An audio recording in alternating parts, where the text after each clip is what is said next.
നമസ്കാരം. നാട്ടിൽ ആഡംബരത്തിൽ താമസിക്കുന്ന ആൾക്ക് മോഷ്ടിക്കേണ്ട കാര്യം എന്താണ്? പോരാത്തതിന് വിദേശത്ത് ലക്ഷങ്ങൾ ശമ്പളമുള്ള നേഴ്സായ ഭാര്യയും. ആരും റിജോ ആന്റണിയാണ് മോഷ്ടാവ് എന്ന നിലയിലേക്ക് ആദ്യം സംശയിക്കില്ലെന്നാണ് എല്ലാവരും കരുതിയത്. എന്നാൽ കേരള പോലീസിന്റെ തന്ത്രങ്ങളിൽ റിജോയുടെ അമിത ആത്മവിശ്വാസം പാളി.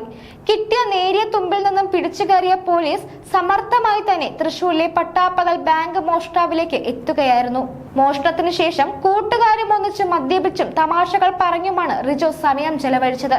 കവർച്ചയെക്കുറിച്ച് അയൽക്കാരൻ ചർച്ച ചെയ്യുമ്പോൾ അതിലും റിജോ സജീവമായി പങ്കെടുത്തു. ഇന്നലെ ഇയാളുടെ വീട്ടിൽ നടത്തിയ കുടുംബയോഗത്തിലും പ്രതി ഇതേക്കുറിച്ച് ചർച്ച നടത്തി. അവൻ ഏതെങ്കിലും കാട്ടിൽ ഒളിച്ചിരിപ്പുണ്ടാവുമെന്നായിരുന്നു ചിരിച്ചുകൊണ്ടുള്ള പ്രതികരണം. മോഷണത്തെക്കുറിച്ചുള്ള അന്വേഷണ വാർത്തകൾ അറിയാൻ വീട്ടിലിരുന്ന മൊബൈൽ ഫോണിൽ വാർത്തകൾ കണ്ടു റിജു.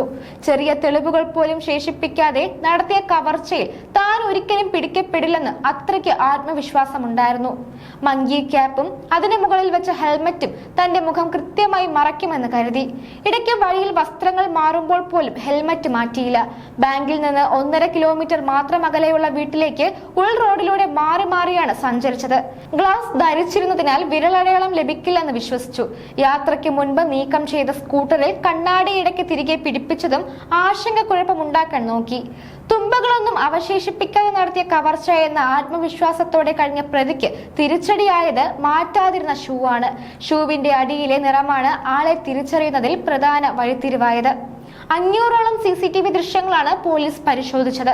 കൃത്യം നടത്തിയ ശേഷം മടക്കയാത്രയ്ക്കിടെ വസ്ത്രങ്ങൾ മാറിയും സ്കൂട്ടറിന്റെ കണ്ണാടി മാറ്റിയതും ആശങ്കക്കുഴപ്പമുണ്ടാക്കുന്നതിൽ പ്രതി വിജയിച്ചെങ്കിലും മാറ്റമില്ലാതെ തുടർന്ന ഷൂ പോലീസിന്റെ കണ്ണിൽ പതിഞ്ഞു. വീട് നിർമ്മിച്ചതിന്റെ സാധ്യത തീർക്കാനായിരുന്നു മോഷണമെന്ന് പറഞ്ഞ പ്രതി പിന്നീട് അത് മാറ്റി പറഞ്ഞു. നന്നായി മദ്യപിക്കുന്നയാളാണെന്ന് പോലീസ് പറഞ്ഞു. മോഷണം നടത്തി മടങ്ങുന്നതിനിടെ മോഷ്ടിച്ച പണത്തിൽ നിന്ന് കുറച്ചെടുത്ത് 1 ലിറ്റർ മദ്യം വാങ്ങിയാണ് വീട്ടിലെത്തിയത്. മോഷ്ടിച്ച പണത്തിൽ നിന്ന് 2.9 ലക്ഷം രൂപയുടെ കടം വീട്ടിയതായി പ്രതി പോലീസിനോട് പറഞ്ഞു. പണം കിട്ടിയയാൾ അറസ്റ്റ് വാർത്തയറിഞ്ഞ് പണം DYSP ഓഫീസിലെത്തി കൈമാറി. 10 ലക്ഷം രൂപ ബണ്ടിൽ പൊട്ടിക്കാതെ സൂക്ഷിച്ചിരുന്നത് പോലീസ് കണ്ടെടുത്തു. ബാങ്ക് ജീവനക്കാരെ വിരട്ടാൻ ഉപയോഗിച്ച കറിക്കത്തി വിദേശത്ത് നിന്ന് കൊണ്ടുവന്നതാണെന്ന് പ്രതി പറഞ്ഞു.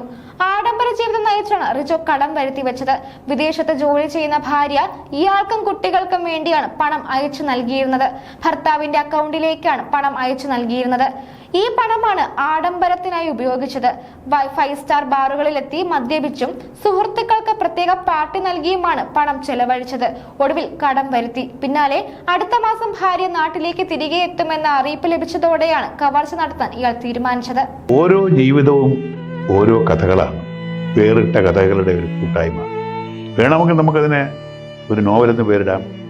അതുപോലൊരു നോവലല്ലേ നിങ്ങളുടെ ജീവിതവും? എന്താ, ശരിയല്ലേ?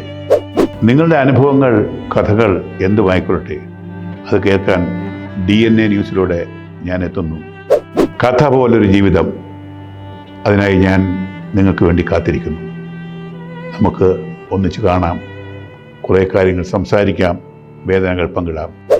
നിങ്ങളുടെ വിഷയങ്ങൾ, അനുഭവങ്ങൾ അത് ഞങ്ങളെ അറിയിക്കേണ്ട വിലാസം താഴെ കൊടുക്കുന്നു.